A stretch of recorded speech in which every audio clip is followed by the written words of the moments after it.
This video is a bit different from, you know, hey, make your bed first thing in the morning. Like, I think we got there. I think we're all making our beds in the morning. I hope. If not, make your bed. I put together 5 habits that are going to really set your day up like no other. There's a fine line between checking an email and then going to another app and then scrolling on that app for hours. Do you know what I mean? Like, I know we've all been there because it takes 2 seconds to literally go from one app to the next to another. And I started implementing these habits when I started the 75 Hard Challenge that I've completed. If you are not familiar with the 75 Hard Challenge, you have a set of rules. I'll list them right over here on the screen that you have to do for 75 days consecutively. If you fail at any one of those rules, then you have to start from day 1 again. With completing the 75 Hard Challenge, it really put things in perspective. I built a lot of habits so that I can complete those rules, those tasks that I need to get done for the challenge that really snowballed into now my day-to-day. So this is what this video is all about. It's to share 5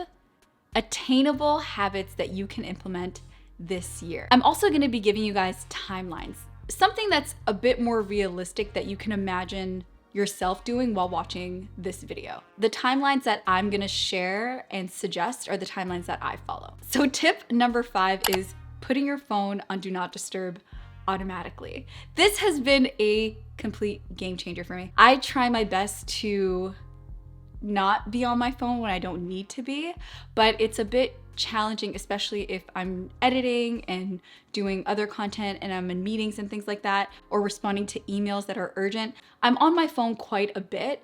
So putting my phone on Do Not Disturb automatically really sets the tone for my evening. My Do Not Disturb timeline starts at around 9:30, 9:45, and it's on Do Not Disturb until 8 o'clock the next day. So what I like to do is when I'm done with my work day, when I finish all my editing, the meetings, any deadlines that I need to complete, I try my best to finish everything around 5 or 6 o'clock. I try my best to finish.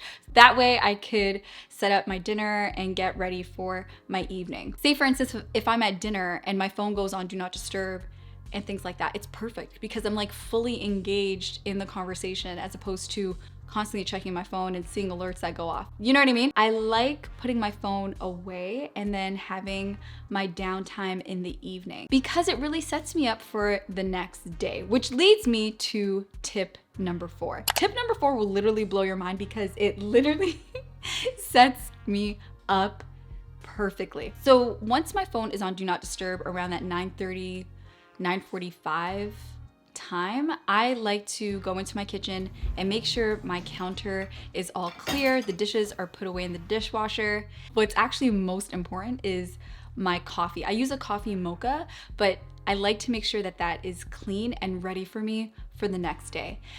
Once I started implementing that, my mind is at ease and there's a sense of relief that I have first thing in the morning knowing that my coffee is ready for me to prep and get ready and my kitchen space is clear. Even if you implement tip number 5 and number 4, sky's the limit. Sky is the limit. But tip number 3 is really important as well. Tip number 3, when it comes to journaling is like something I don't think I'll ever stop doing. A lot of people like to use like an iPad for journaling.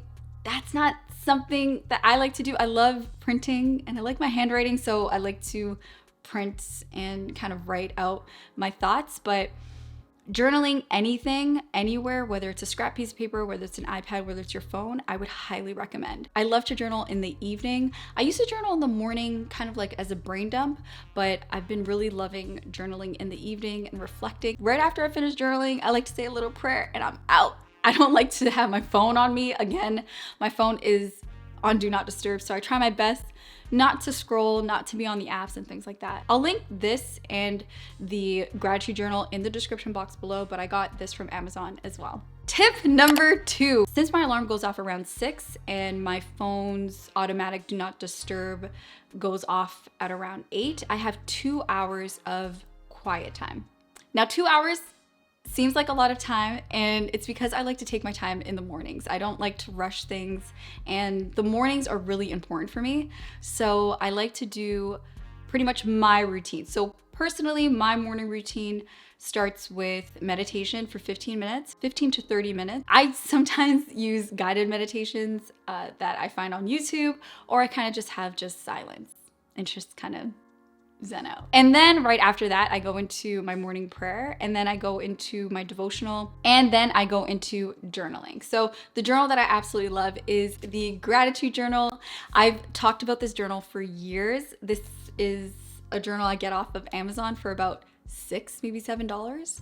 And this is like a 3-month journal that I like to use. I absolutely love it. It's really good. It just sets my day perfectly. I don't know. I really like it. What I've said doesn't necessarily take 2 hours, but I get my coffee going, I eat my breakfast, and I'm not on my phone kind of mindlessly scrolling on social media. The last tip that I'm gonna leave you with is literally moving your body. Whatever that looks like for you, just move your body. I love getting some fresh air. I love going for walks. I love listening to audiobooks, listening to music, maybe even calling a friend while I'm on my walk. I just love getting fresh air and moving my body, especially when I'm nervous about something, or if I feel like I'm confused or I just need a little bit of clarity. I love going for a walk. Walking is the best thing. I love doing it first thing in the morning, but sometimes in the afternoon, like today, for instance, I was like, oh my God, I need to do this video for YouTube. I'm not gonna lie, like I felt a bit nervous recording this video because although I'm like excited about it, it's just, there's so many other things that I need to get done today. So I was like, you know what? Stop, drop, and roll. I'm gonna go for a walk. I'm gonna clear my mind, come back, eat something, and then record. And I'm in like the best mood ever. I'm telling you, these 5 tips will literally set your day. Because especially for me, I like to have a work-life balance, as they say. I really do like to make sure I have time for myself and time for work. So something like this where I'm doing social media for work, I don't necessarily like to have it consume my life. I like to have structure, so I don't want this to be the first thing I do when I wake up and then the last thing I do before I go to sleep. So having these routines and these habits really, really helped me out.